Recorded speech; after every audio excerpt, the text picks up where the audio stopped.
Hello, my name is Liam Baldwin, and welcome back to my creative log. This week, I have one thing that I did that I'd like to share, and nothing else. But that thing, thankfully, is a very big thing. I made a feature film with my friends this weekend. This is not my first feature, but I am so unbelievably excited that I did it and to share it because it is a very experimental thing for me. I wouldn't say the film is experimental, but it was like very.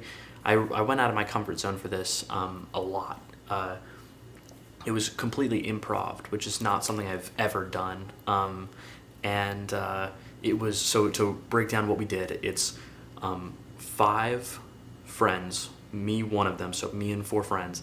Are from Chicago, went to Wisconsin, the Wisconsin Dells, which is like 3 hours away, and we filmed a feature film in 3 days, somewhat less than 3 days because of travel time and everything, and it was we had like a beat sheet and an idea for character, but beyond that, not really anything, and so we just went and we did it, and we got an Airbnb, and that Airbnb was so funny. We filmed in it. It was a Star Wars themed Airbnb called the Imperial Outpost, and it didn't have the room for 5 people, but we made it work, and it was during a car show, and that wasn't like a car show that's like in a parking lot with like a bunch of old men like being like, here's the engine of my car. It was like the whole main strip of the Dells was filled with cars, and very loud cars that took probably diminished our audio quality quite a lot, but that was okay, hopefully. I don't know, but it is what it is, really. While we're on the topic of audio, I love this video by Joel Hader called Dare to be Imperfect, and he talks about John Cassavetes and how John Cassavetes' film, I believe Shadows, his first film, I believe, was filmed under a tap dancing studio. And that tap dancing studio was obviously very loud and ruined the audio. And he spent years trying to fix it. And then he was like, oh, I give up. I'm going to send it to film festivals and stuff like that. And that started the career of John Cassavetes because everyone loved it. And now he's like super influential in the indie filmmaking in America and stuff like that. And so that has kind of like made me less worried about audio quality or just little things in film. Right now, doing movies for really cheap, really quickly, with very small crew, it's like I can afford to have problems in my films, Back to Dells, though. It was such a good experience. We walked into stores that we'd never been in and said, like, hey, we love your place. We're student film makers, and we want to work in your place, and please let us. And they were mostly happy to. Some people were like, no, sorry, and we're like, we gotta respect this, we'd leave. But some were like, yeah, absolutely. We did have to pay some people, not location agreements, just like pay for we had to pay to go mini golfing, but they let us film. And despite the fact that only two of us were actually golfing, and then we had to pay for all of us, and then we paid like a lot of money to get like vintage photos taken, but they let us like film all around their store while the store was open, which is crazy, and super kind of them. And then there was a root beer, the Museum of Root Beer in the Wisconsin Dells. If you're ever there, go. It's amazing, and they're super nice. We had been there before. We had talked about possibly filming. They gave the number of the owner. We called the owner like a week ahead of time and said, hey, we're coming down, blah, blah. We'd love to film like after hours or something. Would you allow us? And they did. Very nice. They have like root beer on tap. They poured flights for us very kindly for free. And I mean, we offered to pay, and they were like, no. And then we bought a bunch of stuff so we could support them because it's just so nice of them to let us do it in the first place. I love those guys. There's the owner and then like just a worker. There's like 16-year-old worker, and both of them wanted to be in it, and it was great. It was really fun. And it's a very strange place. I don't know if I like love the Dells, but it was definitely a fun place to be and a lot of nice people. I think a lot of people my age, a lot of people I I go to school with, they work on a lot of stuff and they inspire me a lot. And I think I compare myself to them a lot, and at times that's okay, at times that's not okay, you know. Just kind of hurts morale, I guess, for yourself. But I kind of am now at this point where I'm less comparing myself and like, oh, like they're on so many sets, I'm not on sets and stuff. I'm on sets, but it's for different things, you know. It's like no one else is going out there. The Wisconsin Dells making a feature in 3 days, and whether it's good or not, it doesn't matter. It's going to be super fun and weird, and I love it. And that kind of stuff is what I want to do. And like, of course, I want to do other stuff as well. I want to make films that are bigger productions and more serious and this and that. But I'm really proud of this work and really proud of my whole crew. I co-directed it, so that was really cool. I not my first time co-directing, but it was a nice experience, new experience for me, this co-directing, and I think we worked really well. But I think a lot of people don't really do the same thing, and it's okay to do different things. You don't have to compare yourself to, you know, someone who's like working, you know, like working on crew for like a set every weekend. This quarter in school, I was on a few sets, but like very small ones. While most people are busy every weekend, my roommate is busy every weekend, and I'm not. But then I go and do this, and I have such a fun time, and I learn so much, and I feel like I'm becoming a better filmmaker. And I think that's what's important. I don't have to be on set every day or every weekend. As much as I love being on set, and I would like to be on set more, but I think comparing yourself, everyone makes different art, everyone learns different ways, and I think I tend to compare myself way too much, and I need to stop doing that. The owner of the Root Beer Museum, Reed, he said, he was talking about, there was a Dr. Pepper museum. He was like, it's much bigger than mine, or whatever, my Root Beer Museum, and we made like a joke, like one of us was like, oh, like, are you got competition with the Dr. Pepper Museum? And he said, no, they're the inspiration. And that made me so happy. I love that so much, because people are different. People do different things. Dr. Pepper, Root Beer, not the same thing. One might be bigger, but it's not that needs to be competition. That should be inspiration. You should inspire yourself to get to that point, but maybe not the same way. There's much more.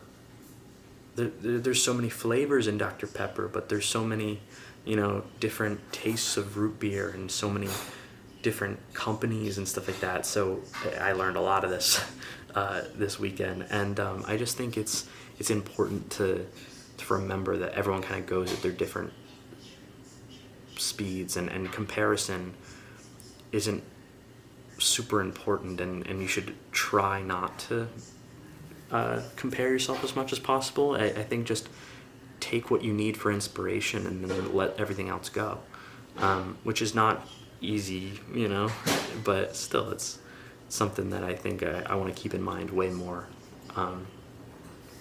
After that, I thought that was very inspirational. Another thing before I go I want to talk about is to post the behind the scenes photos. I went on Instagram again, and I haven't been on Instagram for a while. Like, I kind of pop in if I need like information on something, but I don't really go on Instagram, and haven't for months, and I'm very proud of that, and I think it's helped me a lot in different ways, just because I get trapped on Instagram, and I scroll for hours, I doom scroll, and I compare myself to people and everything, and so I try not to be on Instagram, and I think being on Instagram has filled up a lot of my time where it shouldn't have, and not being on Instagram has been great. But I went on Instagram again, I posted the photos, and of course I scroll a little bit, I check my DMs, and I interact with the people interacting with my post, I interact with other people's posts, just really quick, you know, and it's been like a few hours since I've posted and since I've been on Instagram again. And I've realized that what's the time today? It's 4:44 right now. I posted like around noon, maybe 12:30, And so I think I've wasted my entire day since then. I had like a meeting for that was like 45 minutes, but beyond that, I think I've been on Instagram most of it, and that's sad, and I hate it. And yeah, I have a lot to catch up on, but also it's like that's just how it is. I get so sucked into the whole world of it. But also the thing is like there's a reason I get sucked in, and it's not just that like mindless entertainment that you find in like the reels or section or whatever, right? But it's also like looking at my friends' posts and my peers' posts and people I go to school with or people, back home, people, people I know and look up to and want to work with and all that. And I love talking to people, and I think like the reason why I made the reason why I made Corn Syrup my first feature was because I was on TikTok. I'm no longer on TikTok, and I will never get back on TikTok. But I was on TikTok, and I met Savannah because I was very inspired by Savannah, and Savannah is my producer on the Corn Syrup. And I would never have made that friendship without that. I would have never made the film. I'm very thankful for Savannah, and that's like a relationship that changed my life. And I wouldn't have had that without social media. And same with my friend Tyler.